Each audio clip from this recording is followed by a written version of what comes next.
Hello, and welcome to our online lecture for Psych 1101 and Psych 1010 at Lanier Technical College. My name is Michael Holman. I am a psychology instructor here at Lanier Tech, and I will be your narrator. Please note that these lectures are intended to assist you in better understanding the material, and should not be considered a substitute for attending lecture, reading the text, or completing your assignments. So with that said, we're going to talk about memory. This time around, we will define memory and differentiate between types of memories, explain the process of memory, explain the stages of memory. We will identify contributors to forgetting, describe the biological aspects of memory. So true or false? A woman who could not remember who she was automatically dialed her mother's number when the police gave her a telephone. That is true. Learning must be meaningful if we are to remember it. That is not true. That is false. If you can see, you have a photographic memory. That is true. All of our experiences are permanently imprinted on the brain, so the proper stimulus can cause us to remember them exactly. That is false. It may be easier for you to recall the name of your first grade teacher than the name of someone you just met at a party. That is true. You may always recall where you were and what you were doing on the morning of September 11, 2001. That is also true. If you study with the stereo on, you would probably do better to take the test with the stereo on. That is false. Learning Spanish can make it harder to remember French, and vice versa. That is true. So before we can really start talking about memory, we have to talk about the systems of memory. Memory can be described as either an explicit memory or an implicit memory. Explicit memories are declarative memories. This is specific information, things that are stated, things that are declared. Information in this form can be autobiographical or general. Implicit memories are non-declarative memories. These are memories of how to perform a procedure or skill. They're also skill memories. So this is stuff that you aren't looking for. It's just something that you remember how to do. So an explicit memory might be remembering the recipe for a cake, but an implicit memory is just knowing how to ride a bike. When talking about explicit memories, they can be broken down into two types. Episodic memories, which are autobiographical. These are memories of things that happen to us or take place in our presence. And semantic memories, or general knowledge. What is the capital of the state of Georgia? Atlanta, right? Hopefully you knew that. Well, that is a semantic memory. It is a fact. It is something that you just know. 2 plus 2 is 4. This is a semantic memory. It is just general knowledge. Implicit memories are usually procedural memories or skill memories. These are things that people do, but they're not things that people state clearly. They're often things that we do repeatedly. So being able to read, being able to write, being able to drive. These are all examples of implicit memories. You learned how to do them at some point, and now you just know. Priming is a memory of things that reflect repetition that makes associations automatic. For example, memory of the alphabet or your multiplication table. So if I say ABC, you might immediately start thinking of the rest of the letters in the alphabet. That is an example of priming. You were primed to do that. It also requires less neural activity. Memories can also be described as either retrospective memories or prospective memories. A retrospective memory is one in which you recall information that's already been learned. These can be episodic, semantic, or implicit memories. So retrospective is very retro. It's anything that has already happened. Prospective memory is remembering to do things in the future. So you may fail to do this because you get preoccupied or distracted. So it's telling yourself, okay, I got to call my mom at 5 o'clock today. Or make sure that I take the cake out of the oven in 2 hours. That's prospective memory. Prospective memory is broken down into 3 different types of tasks. Habitual tasks, which are easier to remember because you do them out of habit all the time. Event-based tasks, which are triggered by events, so you don't do anything until the alarm goes off. Time-based tasks, performed at a certain time or after a certain time has elapsed. So every day at 6, I perform this task. Or I always work out for 2 hours. That kind of thing. Now there are a number of things that can influence our retrospective and prospective memories. The first is age-related decline, but this is more related to the speed of cognitive processing than the loss of information. Remember, cognitive means thinking, so we're talking about the speed at which you mentally process information. So it's more about how quickly you can get to the information and less about losing that information in general. Your mood and your attitude can also affect your prospective memory.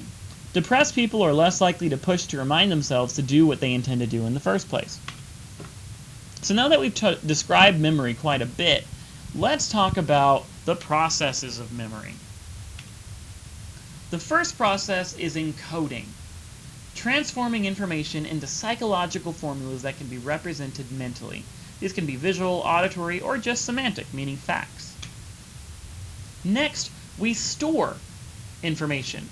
So storage is where you maintain information over time, and there are a number of methods for storing information. Things like maintenance rehearsal and metamemory, or elaborative rehearsal. So maintenance rehearsal is when you've already remembered something, you've learned it, it is there in your head, but you want to make sure that you can get to it easily for the test later. So you go back and visit it again. You're doing maintenance on it. You're repeating the steps over and over and over again. Elaborative rehearsal is when you elaborate. You add a bunch of details, and there's so many details to your story, to this memory, that you can't forget it because you know exactly where it is because it has so much detail. The final stage is retrieval. When you see retrieval, think remembering. So locating the information and returning it to your consciousness. Retrieval relies on certain cues. Therefore, the definition of memory is the process by which information is encoded, stored, and retrieved. Isn't it nice how that worked? So that is what memory is. Now let's talk about the stages of memory. How does it work? Well, to do this, we follow the Atkinson-Shiffrin model of memory, which says that there are 3 stages, and this is very important for this chapter. Sensory memory, which is any information that enters your senses. Short-term memory, which is short-term, and long-term memory, which is forever. These stages determine whether and how long information is stored. So, sensory memory happens here at the beginning. Let's imagine that you're at a party, and your coworker, Dave, comes up and introduces his wife, Linda. And you're like, oh, hey, Linda, so you met her for the first time. The information that you're getting in this moment, entering your senses right now, that's your sensory memory. Stuff comes into your senses, and you hold on to it, hopefully, for that second. So now that it's in your sensory memory, one of 2 things will happen. You'll either pay attention to it, and it'll go on to the next stage, or you don't pay attention to it, and you forget about it, so you've already forgot her name, even though you just met her. So that would be forgetting. And if it forgets, it occurs through decay. Decay is when information just disappears from your mind. It just fades away like letters in the sand. That is what we mean by decay. That is forgetting. But hopefully you paid attention, you're not that rude. So you move on to stage 2, your short-term memory. And during the short-term memory stage, you're really trying hard to remember Linda's name. So you're going, Linda, Linda, Linda, Linda. Her name is Linda. Her name is Linda. This is rehearsal. It's constantly repeating the information you're trying to remember is known as rehearsal. Once again, you can forget through decay. So if you didn't repeat it enough, you didn't rehearse it enough, you can forget about it. But if you did rehearse it enough, then congratulations. It's made its way into storage. It's made its way into your long-term memory. So that next week, when your coworker Dave is like, hey, what was my wife's name again? For whatever reason. And you can then access your file cabinet that says people on it in your memory and go, oh yeah, her name's Linda. In this case, you can still forget stuff in your long-term memory, but it's not because it faded away like in the other two stages. It's because you forgot where you put it in your head. So it's retrieval failure. It's there somewhere, but you've forgotten it. So sensory memory is the first stage, and it's what you first encounter as a stimulus. You will hold impressions briefly, but long enough so the series of perceptions becomes psychologically continuous. We can measure how long something stays in your memory through something called a memory trace. This decays within a second and is part of your visual sensory register. Your sensory memory uses both iconic memories and echoic memories, which are on the next slide. Icons are mental representations of visual stimuli. Quick, think of your mom's face. Do you see an image? That's an icon. It's a mental image. These icons are brief but accurate photographic memories. And that is why we said that everyone has a photographic memory. Because you do. By definition, everyone takes pictures with their mind. That is a photographic memory. Mental representations of visual stimuli over long periods of time. So remembering what your house looks like, what your car looks like, those are photographs in your mind. This is technically iconic memory. What people usually think of when they think of photographic memory, though, is eidetic memory. So this is someone that could see a page in a book one time and 20 years from now be able to conjure up that page in their mind and tell you every word that was on that page. Iconic memory is what most of us have. Very few people have an eidetic memory. So I mentioned them before, echoic memory. Just like icons, they work with echoes, mental representations of sounds. Quick, think of your favorite song right now. Is the song playing in your head? You're listening to an echo. You're listening to a mental representation of that sound. Memory traces of echoes tend to last longer than icons. Your short-term memory is when you focus on a stimulus in the sensory register.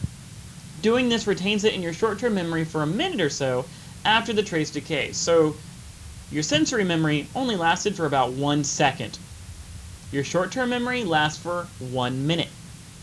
Your short-term memory is also known as your working memory. We call it this because your short-term memory is also responsible for going into your long-term memory and pulling information out. So short-term memory is also responsible for not just storing information, but retrieving it from long-term later. Rehearsal allows for information to be retained indefinitely. One way that we can study this is through something called the serial position effect, the tendency to recall the first and last items in a series. You may pay more attention to the first item or more attention to the last item. You might rehearse the first item more often or the last item most recently. Chunking is another way to remember information. It is a grouping of stimuli that is perceived as a discrete piece of information. The number of items held in your short-term memory really depends on the individual. Most people have between 5 and 9, so the average is 7. That's how many items you can hold in your mind at one time. Chunking stimuli can allow for semantic coding. So what people will do is instead of going to the grocery store and saying, okay, I need 7 items, they'll have way more items than that, right? But they will group those items into smaller categories. So instead of saying I need milk and cheese and eggs and bread and butter, I might group all of those things as breakfast items. And instead of saying I need Windex and bleach and Clorox wipes, I might say I need cleaning items. And so when I tell myself I need breakfast food, boom, all those other items pop into my head. When I tell myself I need cleaning supplies, boom, all those other items pop into my head instead. And this keeps me within the range of chunking without having to remember, say, 25 items or so, which most people cannot do. However, when it comes to short-term memory, there is sometimes interference. And this happens when you have attention to distracting information, which interferes with your short-term memory. The appearance of new information in your short-term memory can also displace old information. For example, we have done studies where we asked individuals to remember a series of letters, and then, once they tried to remember that series of letters, for example, HGB, we asked them to count backwards by 3. So 182, 179, 176, 173. And we see how much they can recall of the series of letters later, after they've done that for so many seconds. And as you can see, after just 6 seconds, it's dropped well below 50% that they could remember. So that's how quickly interference can mess with your short-term memory. Next we have your long-term memory. This is a vast storehouse of information. Long-term memories are distorted. Our schemas will bias our memories. Schemas are simply ways in which we view the world. Different preconceptions we might have about people or places or things. There is no known limit known for the amount of information stored in your long-term memory. So as far as we know, it's limitless. Long-term memories can last a lifetime and are not lost by displacement. They don't fade away. They're just in there somewhere. One thing that we know for sure is that memory, especially long-term memory stuff, can be reconstructive. I've mentioned it many times. Your brain loves to fill in the gaps, and sometimes that gets us in trouble. For example, in one study, we had participants look at the figures on the left. So this is what they were shown. And then group 1 was told, draw the eyeglasses for me. And this is what they drew. Draw the hourglass for me. And this is what they drew. The 7, the gun. And this is what they drew. But group 2 was told, draw the dumbbell for me. So they drew something like this. Draw the table. And they drew something like this. So even though everyone saw the same figures, when they tried to remember what they looked like, when we added an extra word, that then changed how they remembered that image looking. Okay, so there are a number of levels in processing. Memories endure when they are processed deeply. That means that 1, you paid attention to it. 2, you encoded it, then you stored it, and then you retrieved it. And sometimes all of that happens instantly. We tend to remember events that are important and emotionally stirring when they become a flashbulb memory. These memories are more distinctive, they have increased networks of association, elaborative rehearsals, you know exactly where you were, who you were with, what you were doing, and there's a secretion of stress hormones. For example, you may always remember where you were on September 11, 2001. That was a very traumatic experience for a lot of people. If you experienced having a wedding, getting married, you might remember every detail about that wonderful event. The death of a spouse or a loved one, you might remember everything that happened in that moment. All of these are considered flashbulb memories. They just go bam, and then they are a part of your long-term memory that quickly. So how do we organize long-term memory? Well, we do this using categories. This is done in a hierarchical structure, meaning that, for example, if I wanted to remember a particular theory in psychology, I would have this categorized in my long-term memory, first based on science. Then I might break it down into social sciences. And then I can break it down into psychology instead of, say, sociology or economics or something like that. And so in psychology, then I got to think about all the different kinds of theories and foundations and things like that. But I eventually break it down, and I'm working my way through until I can get to that piece of information that I'm looking for. Oftentimes, you might experience something called the tip of the tongue phenomenon. This is feeling like you know something. You're like, oh, it's just on the tip of my tongue. I'll often say it's on the tip of my brain. This is a moment where acoustic and semantic coding, so somebody throwing out things that might help you to recall what you're supposed to remember, can be a very useful retrieval cue. However, that tip of the tongue phenomenon may reflect incomplete learning, so you never really paid enough attention to it, so you don't remember all of it. Hope you have your notes. One thing that we also will see is context and state-dependent memories. Context-dependent means that context in which the information was originally acquired is what you need in order to remember it. If you've ever walked into a classroom and then go, oh shoot, we had homework due today. That's context-dependent. You didn't remember the homework until you walked into the classroom. State-dependent is biological or emotionally based. So if you remember how to take care of yourself when you're sick, but only when you're sick, or if you remember something that made you very angry, but only the next time you're angry, that's an emotional state. Okay. So we've talked a lot about how do you remember things, but now let's talk about how do you forget things. So how do we measure forgetting? Well, number one, we use nonsense syllables. These depend on acoustic coding and maintenance rehearsal.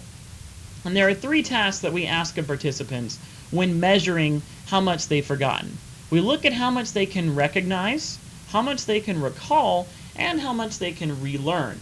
So for example, if it took you an hour to study the material in this chapter the first time, when you're studying for the test, it might take you 30 minutes. We would say that you relearned that material with a method of savings of 30 minutes, meaning that it took you 30 minutes less to learn the material this time because you were remembering things. Ebbinghaus has a classic curve of forgetting when doing his studies. And this is a really neat way of explaining to students how important it is that you study regularly. A lot of times students will watch this video or they'll go to class and they don't take any notes. And they go, well, I'm good. Everything's fine. It all made sense in class. Everything is wonderful. And then they go on and they never crack open the book. They never look at their notes or even took notes in the first place. The problem with this idea is that you forget things incredibly quickly. Look at this. Among participants, they were immediately recalled 100% of the nonsense syllables that he gave them. But after 20 minutes, they've already forgotten 40%. By an hour, they're only down to just above 40% that they can remember. By 9 hours, they're below 40%. Then we move on to 2 days, and they're a little above 30%. And by the time 15, 20, 25, a month later, they barely remember anything. So now, let's fast forward to your exams. Your exams take place every 3 weeks. If you remember something from that first week, do you think you're going to remember it 3 weeks later if you haven't studied at all? No, probably not. And it is natural for you to forget that much information. So you are really doing yourself a disservice if you, number one, don't study, and number two, don't make good notes. So you have to make sure that you take care of yourself if you want to succeed. And that's just good for any class. Now, another way that we forget is through the interference theory, and it says that there are 2 different ways of interference. You can have retroactive interference or proactive interference. Retroactive interference is when new information interferes with the retrieval of old information. So if you are, say, trying to pick up your last check from your old job, right? So you are driving and you want to go to where your old job was, and you find yourself en route to your new job. And you're like, what the heck? Why am I here? Why am I going this way? That was retroactive interference. It's interfering with past information. Proactive interference is when older learning interferes with the capacity to retrieve more recently learned material. So if you've ever moved from one house to another in the same area, you might find yourself driving sometimes to your old house, and you're wondering, why am I doing this? Oh, well, it's because of proactive interference. Your old memory is interfering with your new memory. Repression is another way to forget something. This is a Freudian concept of motivated forgetting. It is the automatic ejection of painful memories from conscious awareness. It's when life is so hard, life is so stressful, that your mind decides the only way to deal with this situation is to make you forget everything. That is repression. It can't stress me out if I don't know that it happened, right? So when you forget everything, when you have lots of repression, it is known as dissociative amnesia. Freud called repression the ultimate defense mechanism. One of the scary things about repression is recovered memories. This is the recovery of repressed memories through something like hypnosis. However, this has little scientific support. And the big danger here is that, if you recall from the hypnosis chapter, you are very open to suggestion when you are hypnotized, so it is very possible that a therapist could accidentally or intentionally implant a false memory in you. And it's not really something that happened, but you now believe that it happened because of the implantation. This has happened on numerous occasions and has led to several different lawsuits. And it is also why I do not practice hypnosis. Another form of amnesia is infantile amnesia. According to Freud, this was just more repression. You're a baby and you don't want to remember any of this stuff. A more biological explanation for why you don't remember things from when you were an infant is that your hippocampus hasn't grown enough. But there are also cognitive explanations. Remember, cognitive means thinking. So, number one, there's just no interest in remembering the past. You're a baby. What do you care about remembering what's happening right now? Also, we got to think about specific episodes versus networks of memories. As you get older, you have more to work with. But when you're a baby, all you've got are specific episodes. So there's not a whole lot to hold on to. And also, there's an unreliable use of symbolic language. Yes, despite what Look Who's Talking and Boss Baby might tell you, babies don't actually have a secret language. It's all babbling. And so because they don't have a language, that makes it harder for them to remember what's going on around them. One of the last things we're going to talk about are anterograde and retrograde amnesia. Anterograde amnesia is when you are unable to remember events that occur after physical trauma, so you can't make new memories. Retrograde amnesia is when you're unable to remember events that occur prior to physical trauma, so you can't remember anything before. If you've ever seen the movie 50 First Dates with Drew Barrymore, that was anterograde amnesia. If you've ever seen any soap opera or telenovela, they usually have retrograde amnesia, where some actor is bored with their role and so they decide to be in a car accident and now they have amnesia and they don't know what to do with anything. Okay, so we've talked about forgetting, but let's talk about the brain a little bit more. How does memory work biologically speaking? So, experience tends to increase dendrite and synapses in your cerebral cortex. What this means is that the more memories you make, you're actually changing the very shape of your brain.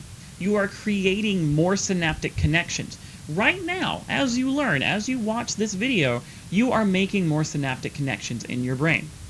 The more you do this, the more you set yourself up for long-term potentiation. So when you've learned new stuff, you create more efficient ways of getting to that information.